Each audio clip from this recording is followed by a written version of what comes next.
Hello guys, welcome back to this channel. Guys, इस video में आप लोगों से मैं बात करूंगा यूको बैंक के बारे में। आपको पता है कोलकाता का एक बैंक है, इसकी अपडेट है, एक खबर है, उस खबर को आप लोगों के साथ डिस्कस करूंगा। लेकिन उससे पहले मंडे के दिन क्या सिचुएशन रही, एक बार जल्दी से नज़र मारते हैं।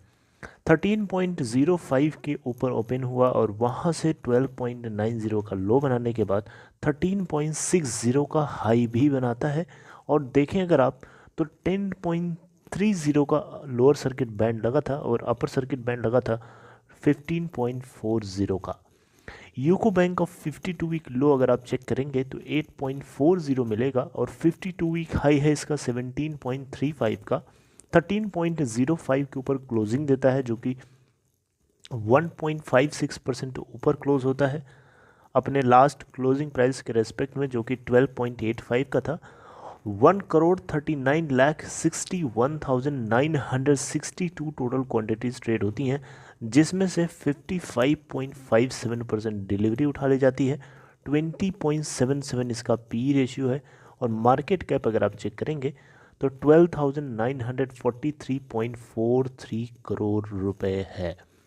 बीएससी के ऊपर अगर आप डेटा चेक करेंगे तो वहाँ पे भी 18,99,950 क्वांटिटीज ट्रेड होती हैं, जिसमें से 64.87% डिलीवरी के लिए उठा ले जाती हैं।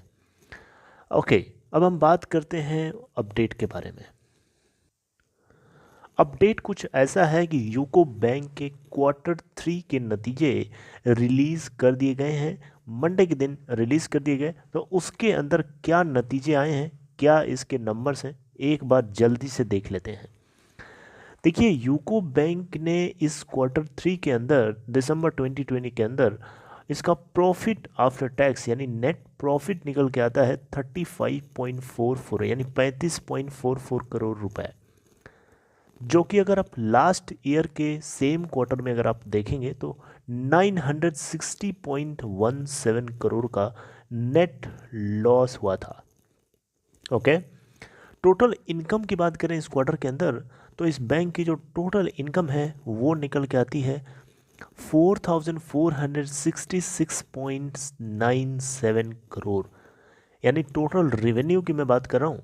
जबकि आप क्वार्टर 3 2019 के अंदर देखेंगे तो रेवेन्यू में थोड़ी सी इंक्रीमेंटल थी, 4,514.21 करोड़ रुपए। इस बार देखेंगे तो 4,466.97 करोड़ रुपए निकल के आया। थोड़ी सी इसके अंदर गिरावट है, लेकिन गिरावट है। क्वार्टर 3 के अंदर जो नेट प्रॉफिट हुआ है उसके अंदर इंक्रीमेंट हुआ है on account of lower provisioning for bad loans.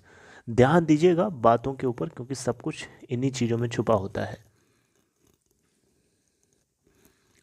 Bank के बैड लोन्स की बात करें, बैड लोन्स रेशियो की बात करें तो 9.80% निकल के आता है ऑफ द ग्रॉस लोन्स। ये जो टोटल इनके ग्रॉस लोन्स हैं उसका 9.80% जो है बैड लोन रेशियो के रूप में क्वार्टर 3 2020 के अंदर देखा गया है। यही चीज़ यानी बैड लोन्स रेशियो अगर आप देखेंगे क्वार्टर 3 2019 के अंदर तो ये इनका 19.45% था of the gross loans at that time. तो आप 19.45 से कंपेयर करेंगे तो इस बार 9.80% निकल के आता है, जो कि बहुत ही सिग्निफिकेंट इम्प्रूवमेंट हमें देखने को मिला। बैड लोन जितना कम होगा, बैड लोन रेशियो जितना कम होगा, उतना ही बैंक के लिए बहुत अच्छी बात होती है।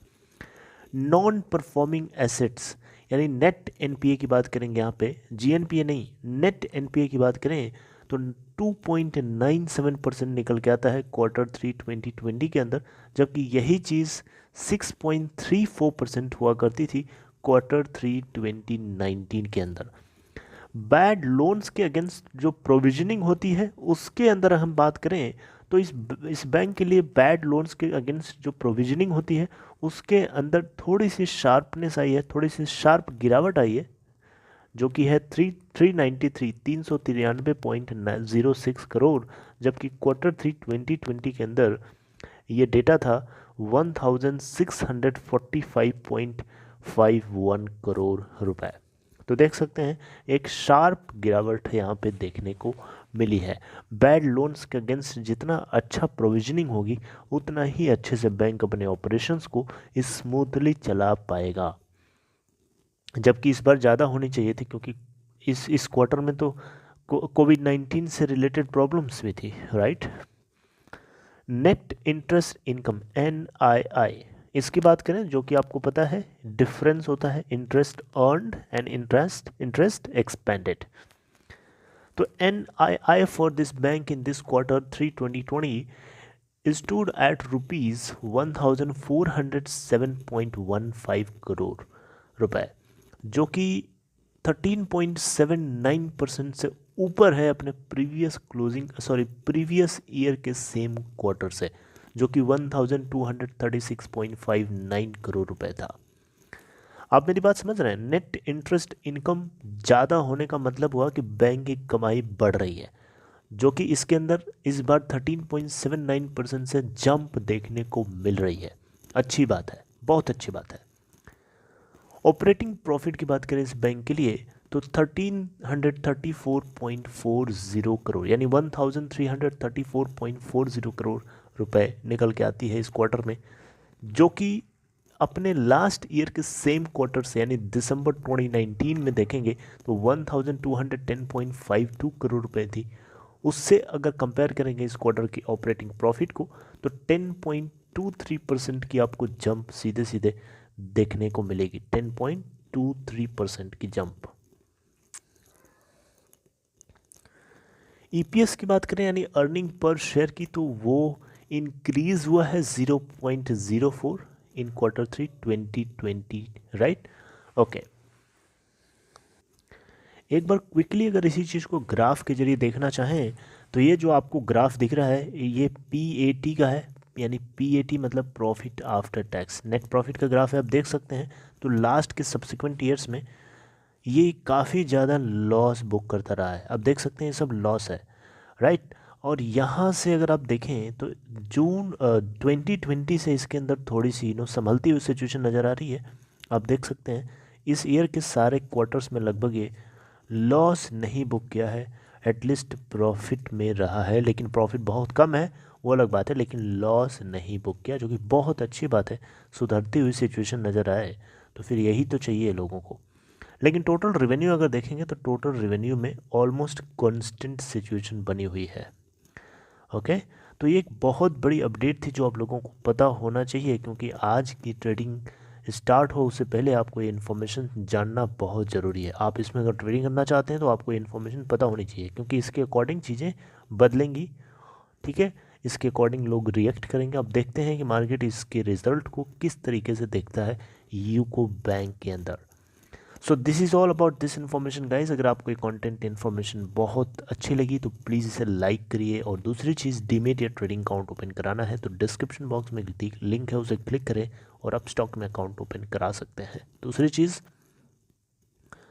If you are new here consider subscribing and press the bell icon to get notified for each videos. Alright guys, take care, have a good day, all the best.